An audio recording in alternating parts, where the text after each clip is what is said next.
Guys, I just won the Bassmaster Classic 2016 at Grand Lake, and I could not be more excited. Just to kind of give you a recap how it all went down. You know, the lake was really tough. It was muddy. It was not the conditions I expected. You know, I expected to go out there, you know, from the previous winter, I caught the snot out of them, you know, jerking a 110. Just some new colors, the Hisori shad and some other things that I was so excited about. But the lake was mud. I mean, we had 6 to 8 inches of visibility, so I really had to throw that out the window. I was really disappointed in that because I had so much confidence in it.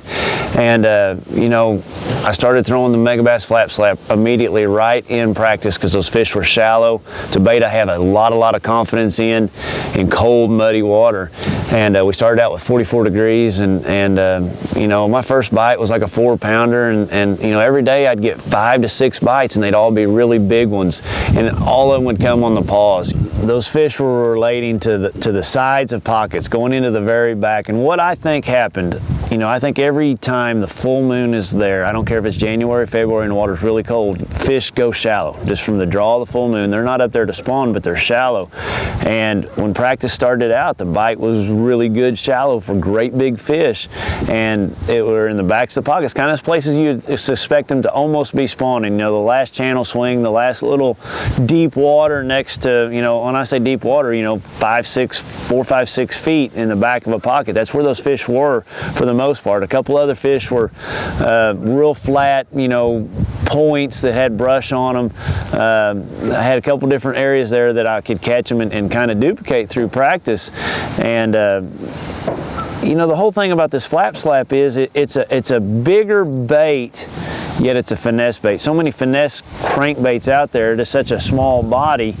This is the actual size of 90% of the shad that we have out there, and has such a tight, soft wiggle to it. It's completely different than anything else out there. It's probably, you know, one of the reasons it's so successful on highly pressured lakes like Grand and Guntersville for me a few years ago. But, you know, I was throwing this on 10-pound test, a slow gear ratio reel, a light action rod, because the bites are really light. It's swimming like this, and when I pause it, that bait just automatically goes head up. It's kind of like a secondary reaction to it. You know, any kind of bait that you can have that makes movement without me having to make it make movement is really neat. It's like the pause, then all of a sudden that bait tilts up. It's like that little thing that triggers those hard to catch fish. And I'd reel it slow, just reel it down through there, and then I'd pause.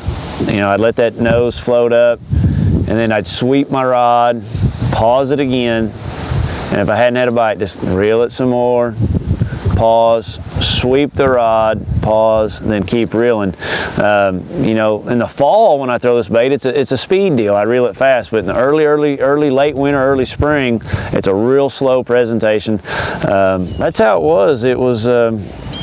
It's just hard to believe I won that event going 180 degrees the opposite direction. You know, it was one thing I learned from 2013.